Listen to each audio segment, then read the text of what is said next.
Hello everyone, welcome to Aakash tech learning. तो अभी CGL जो 2024 वाला हुआ था उस पर एक कोर्ट जजमेंट आया है। ठीक है, कैट ने मतलब अपना जजमेंट दिया है ट्रिब्यूनल ने। तो हुआ क्या है ना कि उसके बारे में बहुत सारा मतलब मिस इन्फॉर्मेशन भी फैल रहा है बच्चों के बीच में।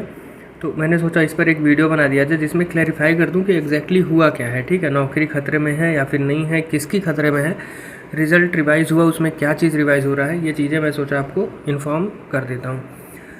उससे पहले मैं आपको बता दूं कि अगर आपने टीयर 1 दे दिया है या टीयर 1 आपका अभी बचा हुआ है, होने वाला है, दोनों केस में आपको टीयर 2 के से होके गुजरना है। टीयर 2 होना है आपका, टाइपिंग होना है आपका, मेडिकल होगा, पोस्ट प्रेफरेंस फॉर्म भरना है और फिर ज्वाइनिंग होगी, डीबी होगा। ठीक है, तो ये सारा प्रोसेस से मैं आपको बता दूं कि मैंने 2 बार ऑलरेडी कर चुका है। एक बार मैं ईए था और अब एएसओ हूँ सीएसएस में।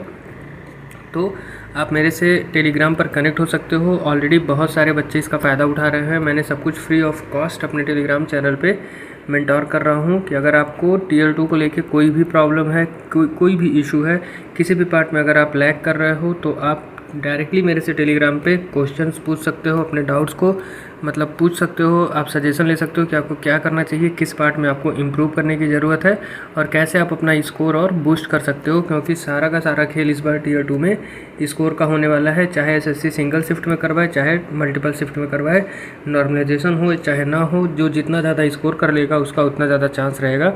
और सबको मालूम है कि ओएस की कितनी ज़्यादा वैकेंसी है। आप अपना होम टाउन बड़े ही ईजिली पा सकते हो अगर आप रिपीटर हो, और आप जॉब भी बहुत अच्छे से पा सकते हो अगर आप फ्रेशर हो। बहुत ज़्यादा चांस है इस बार। ठीक है, और मुझे जहाँ तक लग रहा है एग्ज़ाम, खैर वो तो बाद में बात करेंगे, ईजी जा रहा है या टफ जा रहा है। तो अब आते हैं इस केस पे जो कैट का केस था। तो इसमें आप 2 मिनट इसको ध्यान से देख लो, आपको समझ में आ जाएगा कि एग्जैक्टली क्या मैटर था और उस पर कोर्ट ने क्या बोला है। मैटर ये था कि 2024 का जो एग्ज़ाम था, ये अमन कुछ ऐसे करके केस है, अमन वर्सेस एसएससी। ठीक है, तो इसमें जजमेंट आया। मैं आपको स्क्रीनशॉट्स नहीं दिखा रहा हूँ, अपने टेलीग्राम पे डाल दूँगा, वहाँ से आप जजमेंट पढ़ सकते हो।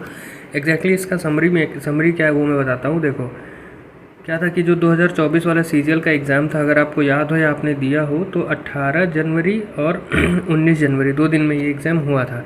जिसमें जो 18 जनवरी वाली शिफ्ट थी, आपको मालूम है कि जो टीयर 2 है वो 2 सेशन में होता है। एक होता है सेशन 1 और एक होता है सेशन 2।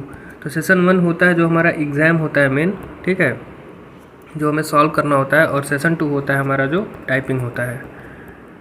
तो अगर आपको याद हो कि सेशन 2 जो है वो 18 वाली शिफ्ट की पूरी कैंसिल हो गई थी, क्योंकि हमारे टाइपिंग सॉफ्टवेयर में इशू था, उसमें कोई ग्लिच था जिसकी वजह से उसमें जो वर्ड्स हैं वो अनलिमिटेड हो गए थे, मतलब उसमें लिमिट नहीं थी। तो बच्चे अपना रिवाइज़ नहीं कर पाए थे, उनके साथ अनफेयर हो गया था, डिसएडवांटेज हो गया था। तो उसलिए एसएससी ने 31 जनवरी को फिर से उन 18 वालों का रीशेड्यूल करवाया था, जिसमें मैं भी था। ठीक है, ये हो गई बात की प्रॉब्लम क्या आई थी। इसी चीज़ को जो 18 तारीख को सेकंड शिफ्ट में मतलब जो फर्स्ट शिफ्ट थी, यानी कि 18 तारीख वाली शिफ्ट, उसमें जो सेशन 2 था, सेशन 2 में जो प्रॉब्लम हुई थी जिसकी वजह से एग्ज़ाम कैंसिल करके ये टेस्ट वाला, ये टाइपिंग वाला, यानी कि सिर्फ़ और सिर्फ टाइपिंग को रिशेड्यूल करवाया गया था, और वो रिशेड्यूल हुआ था 31 जनवरी को। ठीक है, इसमें प्रॉब्लम ये थी कि बहुत सारे बच्चों ने रिपोर्ट किया था एसएससी को उसमें कि जो इसका इसी सेम एग्ज़ाम का जो सेशन 1 है, इसमें उन्हें बहुत सारा ग्लिच फेस हुआ है। ठीक है, इसमें उन्हें इशू मतलब फेस करने को मिला है, जैसे कि सिस्टम का फ्रीज़ हो जाना। ठीक है, सिस्टम फ्रीज हो जाना, उसके बाद में जो उन्होंने अटेम्प्ट किया है वो मतलब मिस कर जाना, यानी कि वो डी अटेम्प्ट हो गया। जैसे किसी ऑप्शन को क्लिक किया, वो ऑप्शन गायब हो गया, ऐसे करके, यानी कि कुल मिला जुला के सॉफ्टवेयर बेस्ड इशू सेशन 1 में भी बच्चों ने रिपोर्ट किया था एसएससी को। अब उसमें क्या हुआ एसएससी ने, उसका मुझे नहीं आइडिया, बट कोर्ट में यही मामला चला गया कि 18 तारीख वाली शिफ्ट, जो कि ऑलरेडी प्रूवन है कि उसका टाइपिंग फेल हो गया था, जिसे एसएससी ने रीशेड्यूल कराया 31 जनवरी को, उसका जो सेशन 1 है उसकी कोई बात ही नहीं कर रहा है, उसमें भी हमें ग्लिच फेस करने को मिला था जो कि सॉफ्टवेयर बेस्ड था।